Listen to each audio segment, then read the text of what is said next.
Mesdames et messieurs, bonjour. Merci d'avoir choisi Canal Direct pour vous informer et bienvenue au dossier de votre rédaction.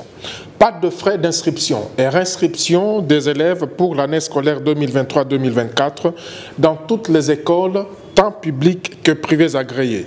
Ceci conformément à la circulaire de son Excellence le ministre national de l'enseignement primaire, secondaire et technique, le professeur Tony Mwabakazadi, sur les frais de scolarité qui autorise néanmoins le chef d'établissement scolaire à percevoir 2 000 francs congolais en raison de 1 000 francs de frais bulletins scolaires et 1 000 francs de minerval.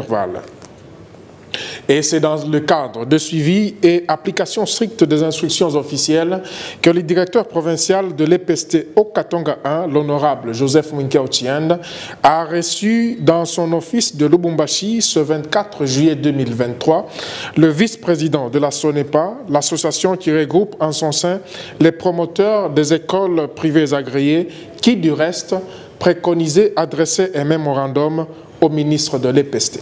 Dans ce mémorandum, on demandait au ministre de lever cette mesure pour éviter de perturber l'année scolaire.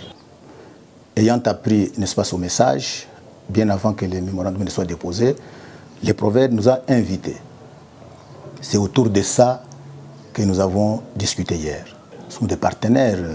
Si nous fonctionnons, c'est parce que l'État nous a accordé l'agrément de nos écoles. Et lorsque nous revendiquons, ce n'est pas un affrontement.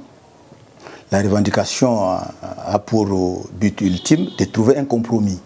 Le prophète, comme représentant du ministre, a essayé de nous expliquer le bien fondé de cette mesure qui a été prise par le ministre. Il a recouru même de très loin dans le passé où les élèves qui fréquentaient la même école après avoir été inscrits dans l'année de recrutement ne pouvaient plus être réinscrits. Et que les termes inscription, réinscription, confirmation de place, admission, ce sont des termes qui ont été inventés uniquement pour que chaque année, les enfants puissent se faire inscrire.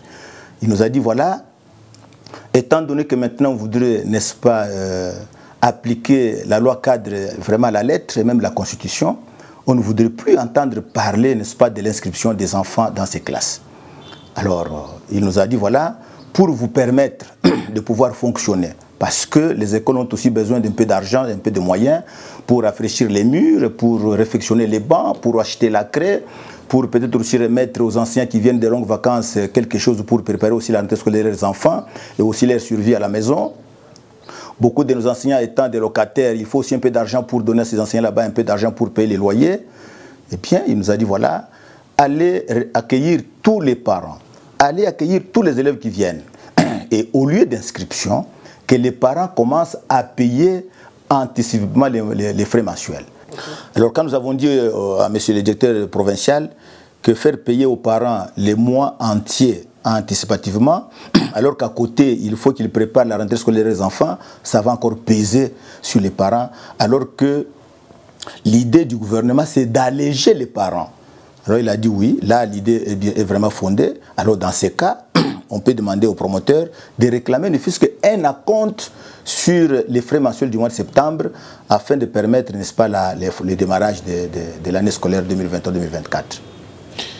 Quid alors de ces écoles de la province éducationnelle du Haut-Katanga 1 qui déjà au jour d'aujourd'hui avaient déjà perçu les frais dits d'inscription et réinscription? L'option palliative et logique des autorités de la province éducationnelle du Haut-Katanga 1 était claire et acceptée par les promoteurs d'écoles. Oui, les prophètes, nous avons posé toutes ces questions aux prophètes. Le prophète nous a dit, voilà, à ces écoles, il a même déjà demandé que les frais qui étaient perçus comme frais d'inscription soient carrément considérés comme des frais mensuels. Je suis à Kamalound, vous m'avez trouvé avec un groupe de promoteurs pour relayer, n'est-ce pas, le message du prophète. Ce n'est pas nous, comme à SONEPA, qui allons marcher contre, n'est-ce pas, les instructions de la hiérarchie. Et si nous avons préféré, n'est-ce pas, faire entendre notre voix, c'était aussi pour permettre aux prophètes de nous aider dans ce partenariat.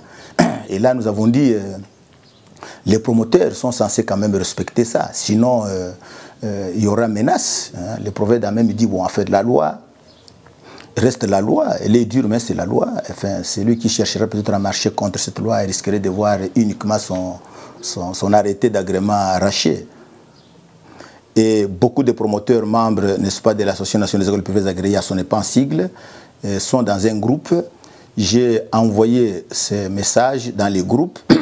J'ai demandé aussi aux promoteurs, n'est-ce pas, de nous laisser les réactions. En général, vraiment en général, les promoteurs sont quand même satisfaits, ils sont soulagés. Surtout lorsque je leur ai dit que bien, nos soucis ont été vraiment pris en compte et que le prophète, comme notre avocat, pourra, le moment venu, parler aussi au ministre.